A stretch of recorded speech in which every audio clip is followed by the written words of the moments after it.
messages. Tell everyone it's been a pleasure working with them. The doors closed on his stunned face. As the elevator descended, my phone rang. Leo's name flashed on the screen. I took a deep breath and answered. Leo. Astrid, where are you? We're all waiting in the lobby. Ready to make history today? There's been a change of plans, I said, keeping my voice steady. I'm no longer with the company. Silence on the line. Then, what are you talking about? I've been terminated, effective immediately. Terminated? On signing day? That's ridiculous. This is some kind of negotiation tactic. The elevator doors opened to the lobby. I could see Leo standing with his team of advisors, phone to his ear, free hand gesticulating in confusion.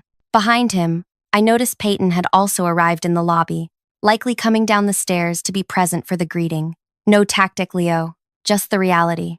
I suggest you speak with the company's representatives about how they wish to proceed. I walked out of the elevator, box in hand. Leo spotted me immediately, and his expression shifted from confusion to alarm. He ended the call and strode toward me. There she is. He wrapped me in a hug, as if refusing to believe what I'd just told him. Ready to sign the merger? I took a steady breath, aware that Peyton was watching us. Afraid not. She just fired me. Deal's off. His expression hardened as he turned to Peyton, who had followed me down. You did what?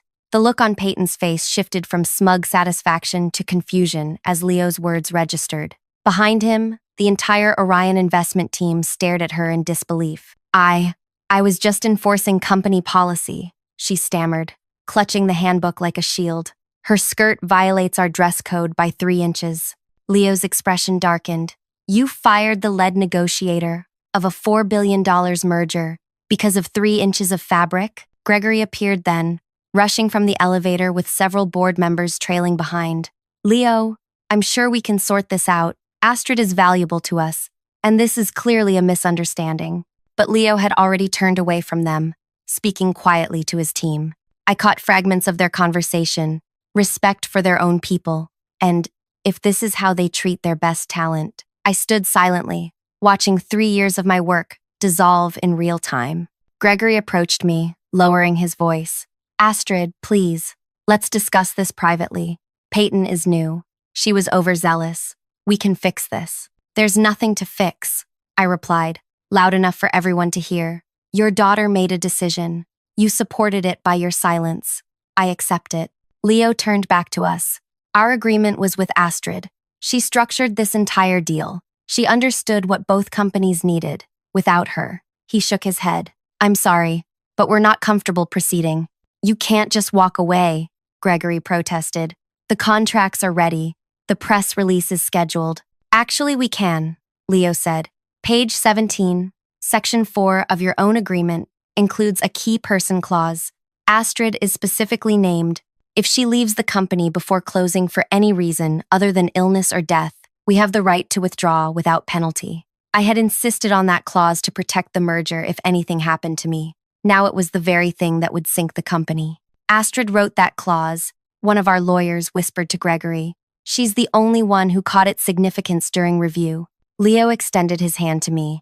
Astrid, when you decide what's next for you, call me. Talent like yours is rare. And with that, he and his team walked out, leaving stunned silence behind them. I nodded once to my former colleagues, then walked out too, ignoring Gregory's calls for me to come back. Outside, the spring air felt different somehow, lighter, despite the weight of what had just happened. I had no job, no immediate prospects, and had just watched my greatest professional achievement crumble. Yet beneath the shock, I felt something unexpected, relief. My phone buzzed continuously as I walked to the parking garage. I turned it off without checking the messages. Whatever crisis was unfolding back at the company, it wasn't mine to solve anymore.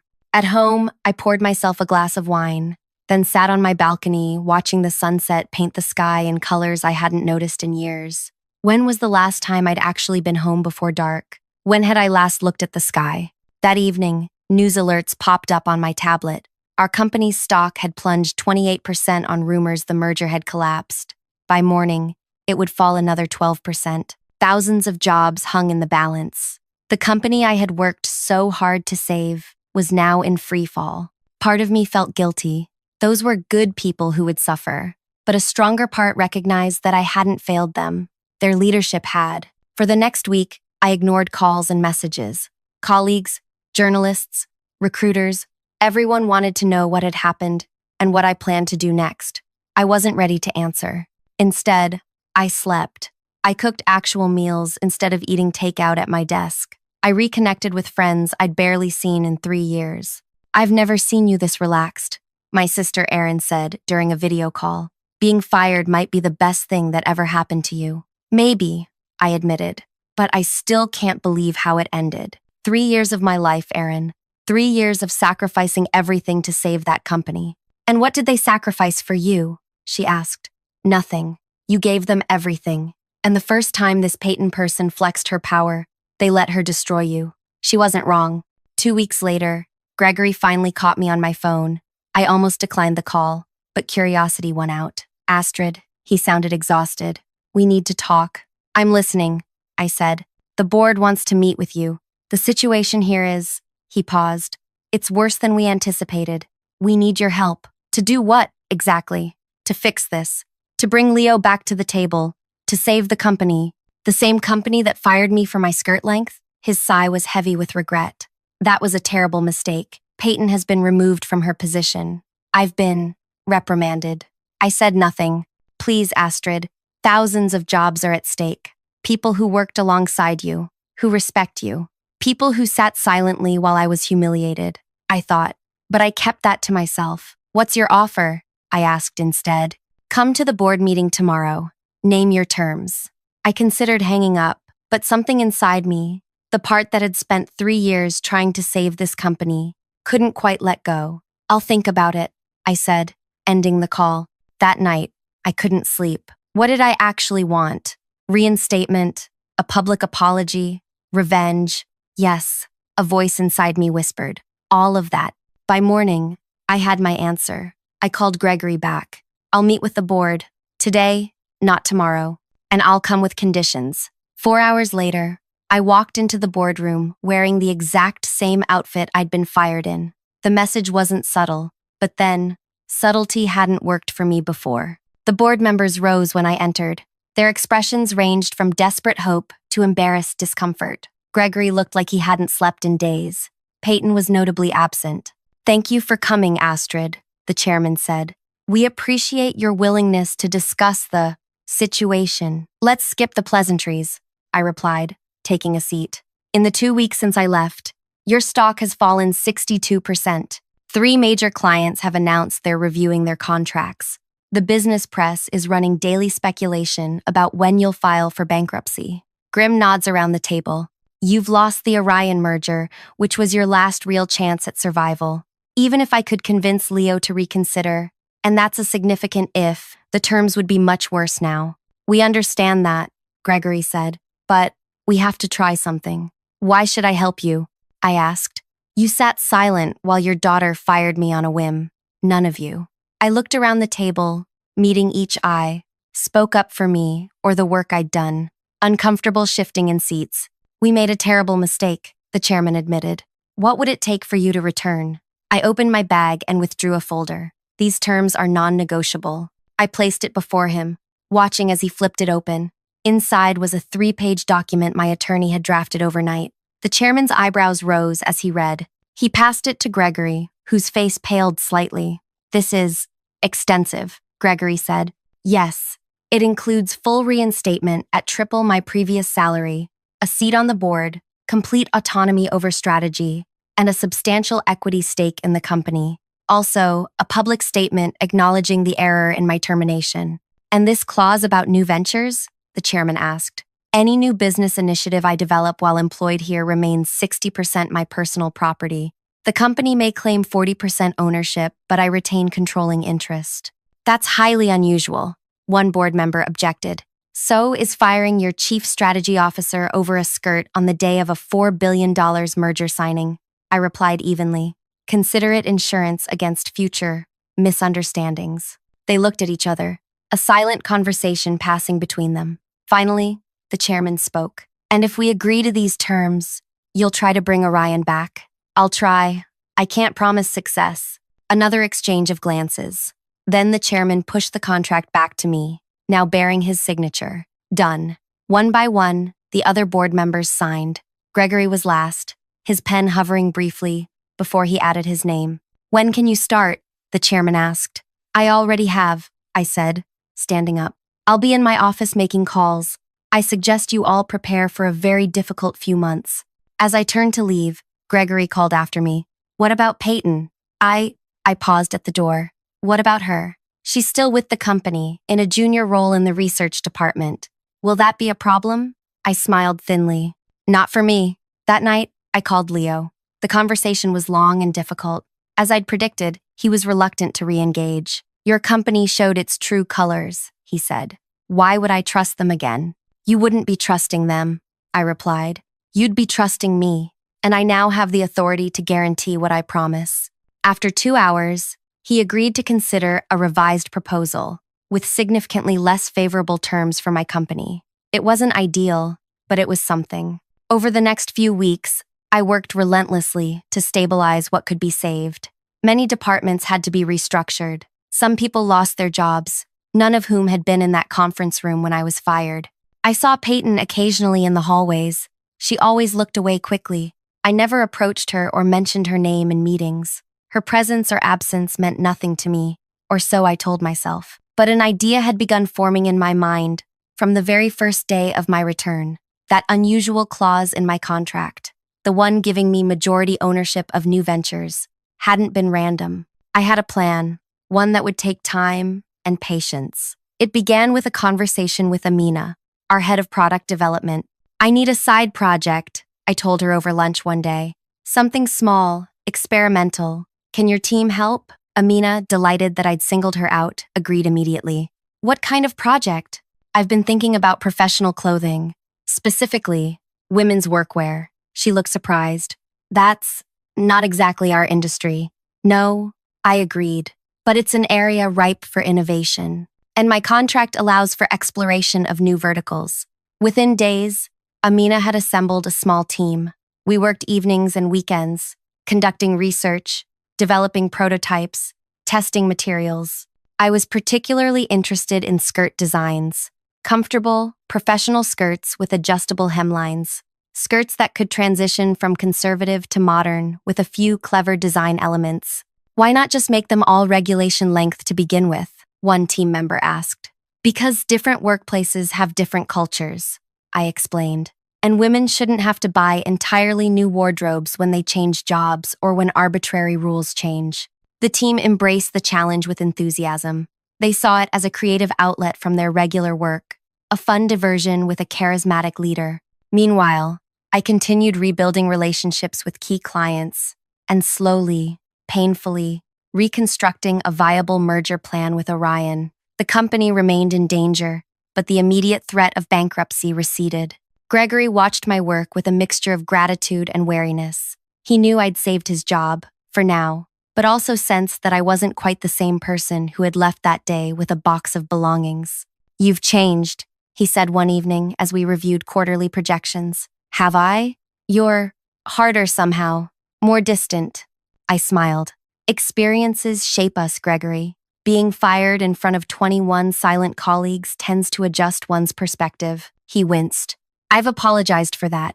Yes, you have, several times, and I've accepted your apology. But acceptance isn't forgetting.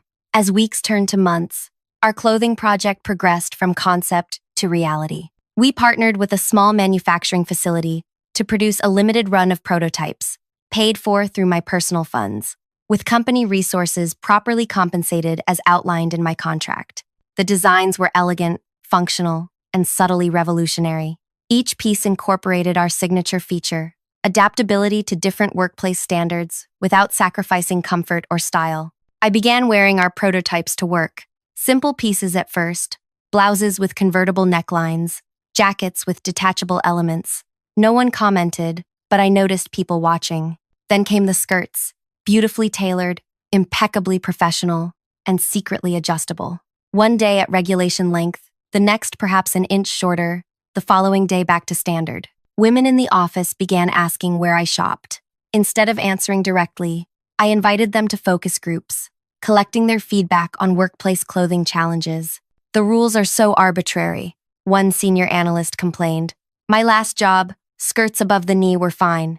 Here, we need these exact measurements. It's infantilizing. Others nodded in agreement. What if, I suggested, you had pieces that could adapt to different environments, professional, but flexible? Their enthusiasm confirmed what I already suspected. We had identified a genuine market gap. 6 months after my return, our small clothing line, which I had named Adaptations, was ready for a limited launch. We had a modest website, a manufacturing partner eager for orders, and a growing list of interested customers. The day before our official launch, I called a company-wide meeting. Everyone attended, curious about the unusual summons. As I walked to the front of the room, I noted with satisfaction that Peyton was present, sitting in the back row, trying to blend into the wall. Thank you all for coming, I began.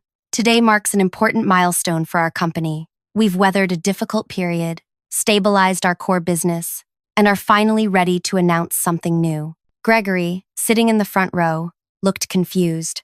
This wasn't on his agenda. For the past 6 months, a small team has been working on a special project, one that represents not just a new product line, but a new direction for our company's future. I clicked to display the first slide, our clothing line's logo, simple and elegant. I'm proud to introduce Adaptations, professional clothing designed to adapt to changing workplace environments and standards.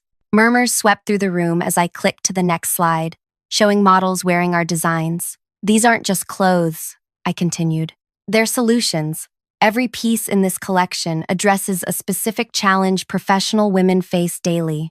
I walked toward the center of the stage, smoothing my own skirt, one of our signature designs. Take this skirt I'm wearing.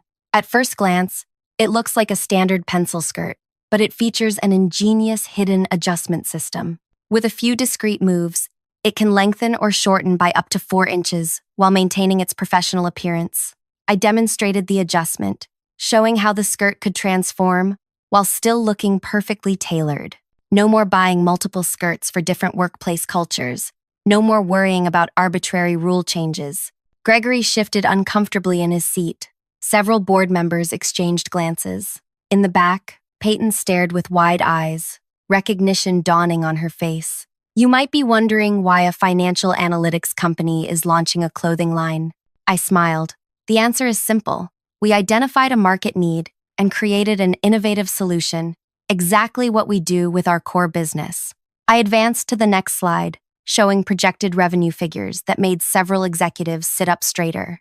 Our market research indicates significant demand for adaptive professional clothing. We've secured manufacturing partnerships, built a distribution channel, and created a marketing strategy that capitalizes on authentic storytelling.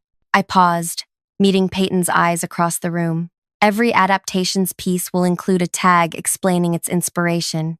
The story of how a single arbitrary judgment, a hemline measurement, nearly destroyed a century-old company and derailed a $4 billion merger. The room went completely silent.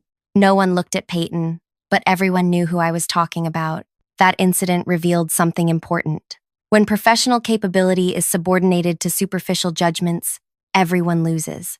Adaptations offers a practical solution to that problem.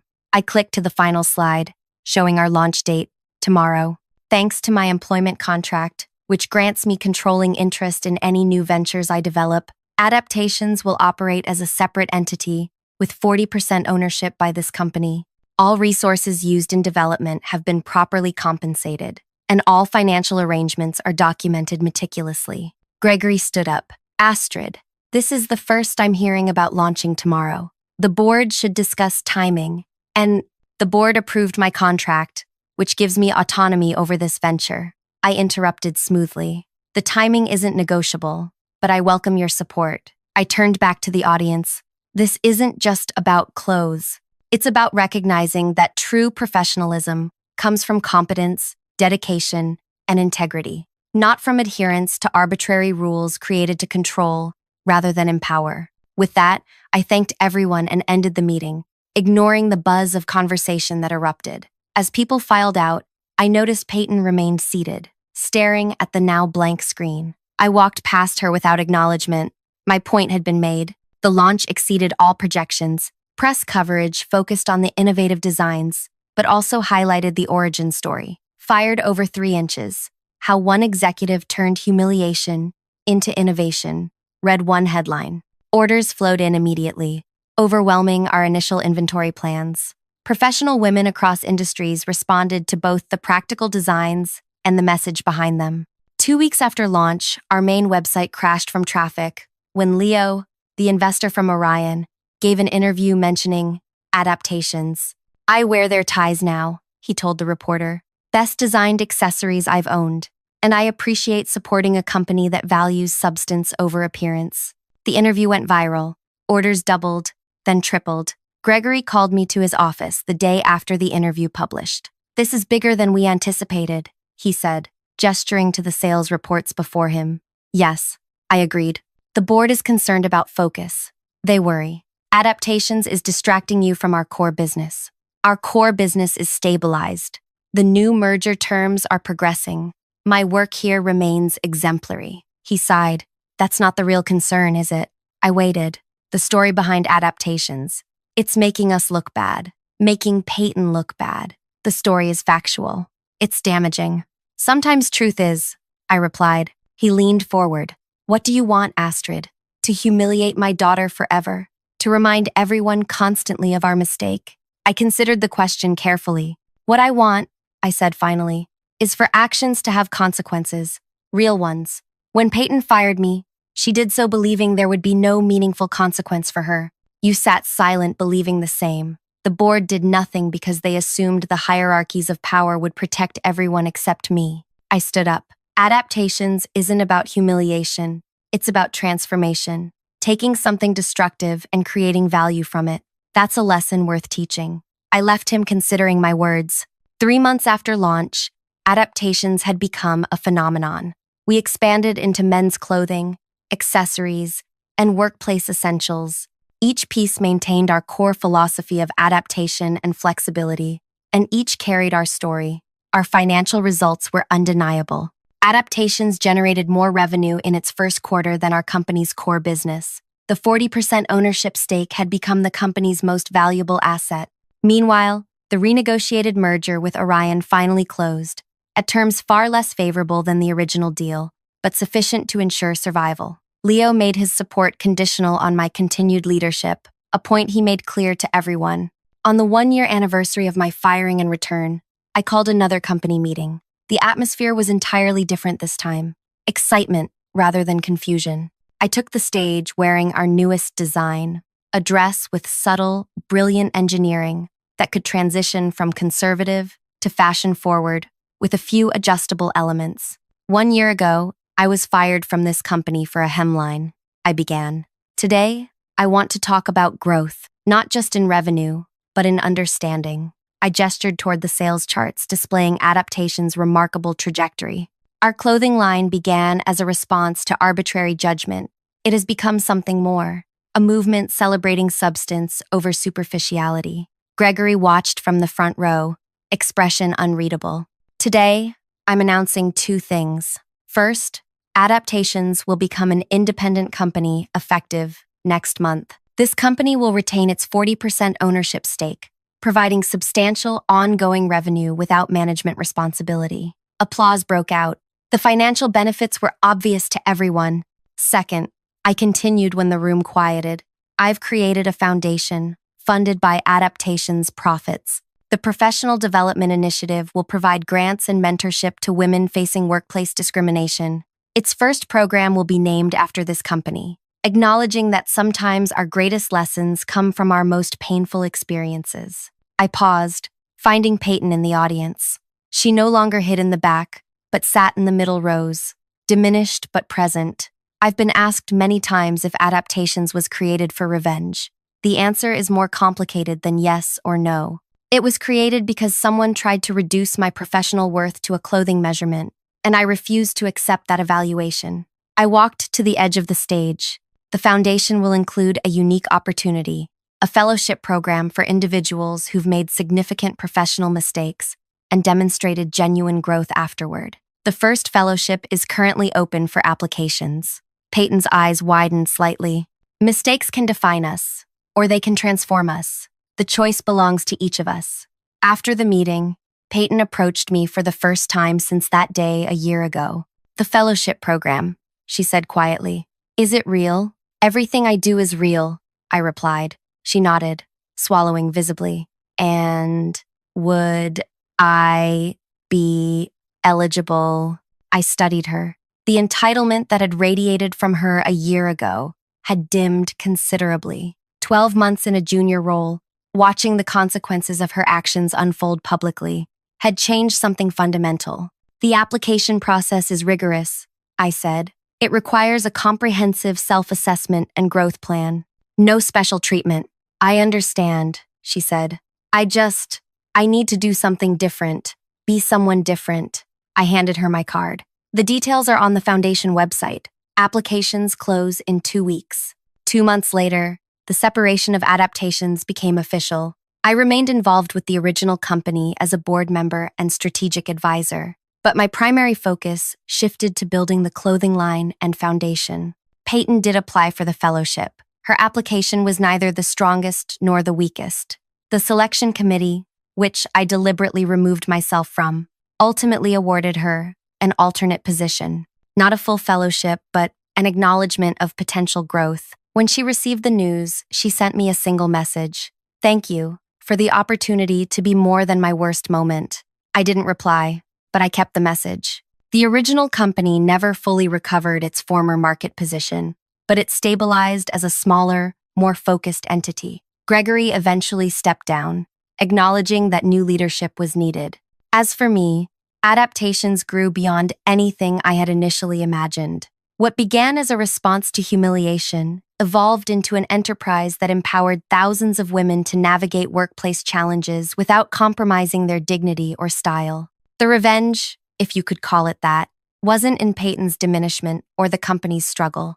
It was in my transformation of a moment meant to shame me into a movement that lifted others. The consequence wasn't just that Peyton lost status or that the company's value decreased. It was that everyone involved, including me, had to confront the real meaning of professional worth and personal integrity. Sometimes, the most powerful response to someone who tries to make you smaller is to grow so large they can't help but stand in your shadow. And that shadow, I discovered, could either darken or enlighten, depending on how you cast it. If you've made it this far, thank you for staying with my story. I'd love to know what resonated most with you. Was it the moment of being fired, the return with new terms, or the creation of something meaningful from that experience? Your comments help me understand what matters to you, and I read every single one. If this story touched you in any way, please hit that like button and subscribe so we can stay connected. There are more stories to share, and I'd be honored to have you along for the journey.